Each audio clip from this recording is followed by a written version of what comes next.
sebelum saya menyampaikan firman untuk saudara-saudara sekalian, saya akan menyanyikan sebuah pujian tentang betapa kita harus memuji dan menyembah Tuhan Allah Bapa, Tuhan Yesus Kristus dan Roh Kudus.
Salam saudara pemirsa, sampai berjumpa kembali dengan kami dalam program Berita Pengharapan. Saudara pemirsa, tolong kalau kita mengalami pencobaan dari iblis, berjaga-jaga, karena iblis itu bandel. Nanti dia ada waktu kesempatan di depan, dia kembali lagi mencobai saudara-saudara sekalian. Jangan takut memang, tetapi hendaklah engkau berjaga-jaga setiap hari, supaya jangan engkau jatuh ke dalam pencobaan. Mari kita berdoa sebelum kita lebih jauh mendengarkan firman Tuhan ini. Bapa, dalam nama Yesus, terima kasih Tuhan ajaib, Tuhan luar biasa. Kata firman-Mu dalam Matius 28 ayat 18 bahwa Engkau yang punya segala kuasa di sorga dan di bumi. Kami percaya kepadamu Tuhan, dan Engkau menjaga kami. Jaga kami pada waktu kami mendengarkan firman Tuhan sekarang ini. Terima kasih Tuhan. Dalam nama Yesus, haleluya. Amin. Saudara pemirsa, mari kita membaca kitab kita dari Perjanjian Baru, Injil Matius pasal 4 Injil Lukas pasal 4 ayat 13. Demikian bunyi firman Tuhan, Injil Lukas pasal 4 ayat 13. Sesudah iblis mengakhiri semua pencobaan itu, ia mundur daripadanya dan menunggu waktu yang baik. Amin. Dalam Injil Lukas ini sebenarnya sama dengan Matius pasal 4. Tetapi Matius pasal 4 diakhiri dengan, maka datanglah malaikat melayani dia. Tetapi di sini kita bertemu dengan satu pesan yang lebih jelas lagi, di mana dikatakan bahwa iblis pergi dan mencari waktu yang baik. Hal yang sama terjadi kemudian hari di mana? Di Taman Getsemani. Saudara sekalian, sudah perhatikan? Hal yang sama terjadi. Ia mencoba Yesus sampai Yesus ada di persimpangan jalan sebagai manusia. Ia katakan, Bapa, sekiranya mungkin, biarlah kiranya cawan ini lalu daripadaku. Tetapi bukan kehendakku, melainkan kehendak-Mu lah yang jadi. Itulah sebabnya saya mengatakan kepada saudara-saudara sekalian, terutama hamba Tuhan, jangan mendoakan orang sakit seperti itu. Ini bukan doa untuk orang sakit, saudara sekalian. Ya, juga bukan doa pelepasan. Jangan saudara katakan begini, dalam nama Yesus engkau setan yang mengganggu orang ini keluar. Bukan kehendakku Tuhan, tapi kehendak-Mu lah yang jadi. Datang, masuk lagi itu setannya. Kemudian apa lagi? Kalau doa orang sakit, Tuhan, saya berdoa Tuhan sembuhkan orang yang sakit itu Tuhan dalam nama Yesus. Tapi bukan kehendakku, tapi kehendak-Mu lah yang jadi. Amin. Waktu saudara amin, dia mati. Kenapa? Doa seperti itu hanya doa untuk suatu kondisi yang betul-betul kritis, di mana saudara diberi pilihan, percaya kepada Yesus, engkau mati, engkau dipenggal. Oh, saudara pikir saya itu mengada-ada? Sampai sekarang masih ada hal-hal seperti begitu. Tapi menyangkal Yesus, maka engkau akan selamat. Kau lepaskan daripada pedang ini, kata orang jahat itu. Jadi saudara-saudara sekalian, saya mengajak kita hari ini untuk mulai sadar. Disitulah letak di mana iblis mencobai saudara-saudara sekalian dalam keadaan kritis seperti itu. Dulu dia mencobai engkau. Sekarang pada waktu masa kritis itulah yang keadaan baik menurut iblis. Sesudah iblis mengakhiri semua pencobaan itu, ia mundur daripadanya dan menunggu waktu yang baik.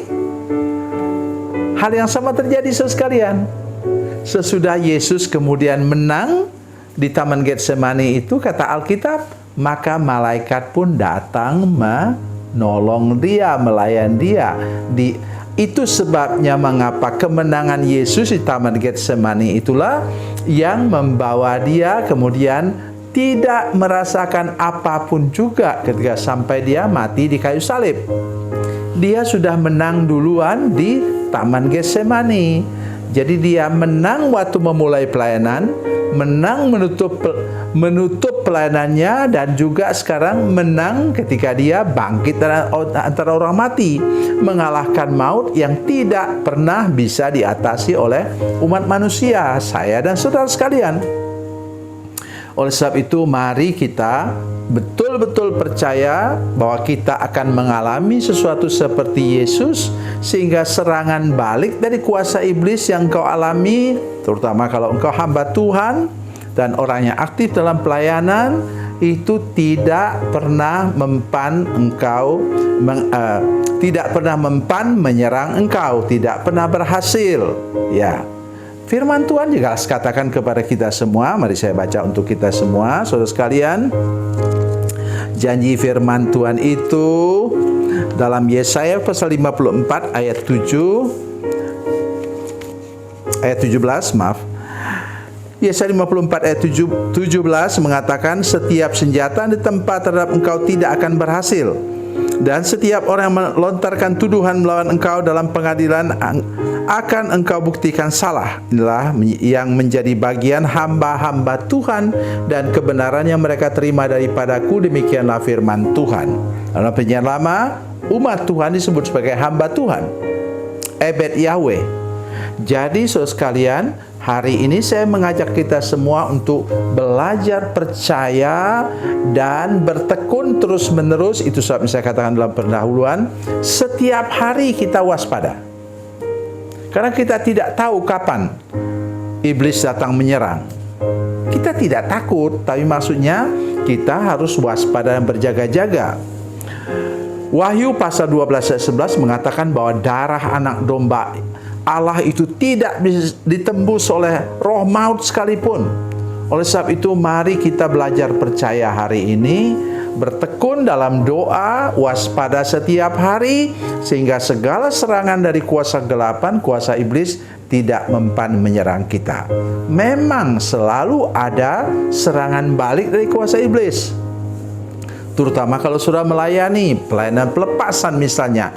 Iblis berusaha menyerang engkau supaya engkau lumpuh dan tidak bisa lagi melayani pelayanan pelepasan. Tetapi saya pesan kepada saudara sekalian, ingat firman Tuhan ini, bahwa Yesus sudah menang bagi saudara-saudara sekalian. Ia sudah menang di garis akhir, dan sekarang sudah tinggal terima kemenangan daripadanya. Sebentar, sudah silakan baca bagian akhir dari 1 Korintus 15 ayatnya yang ke-50 sampai 58. Di sana engkau akan mengerti bahwa kemenangan Yesus sudah Tuhan berikan kepadamu, dan engkau juga pasti bisa hidup berkemenangan sampai akhir hidup saudara sekalian. Jadi jangan pernah takut kepada kuasa kegelapan. Tuhan Yesus memberkati, Tuhan Yesus baik. Mari kita berdoa. Bapa, dalam nama Yesus, terima kasih banyak untuk kebenaran firman Tuhan yang baru kami dengar. Tuhan, tolong kami semua Tuhan, nyatakan kuasa mujizat-Mu, berkati kami semua Tuhan, yakinkan kami bahwa seperti apapun pencobaan, serangan balik dari kuasa iblis, ia sudah dikalahkan di kayu salib. Terima kasih Tuhan, dalam nama Yesus, haleluya, amin.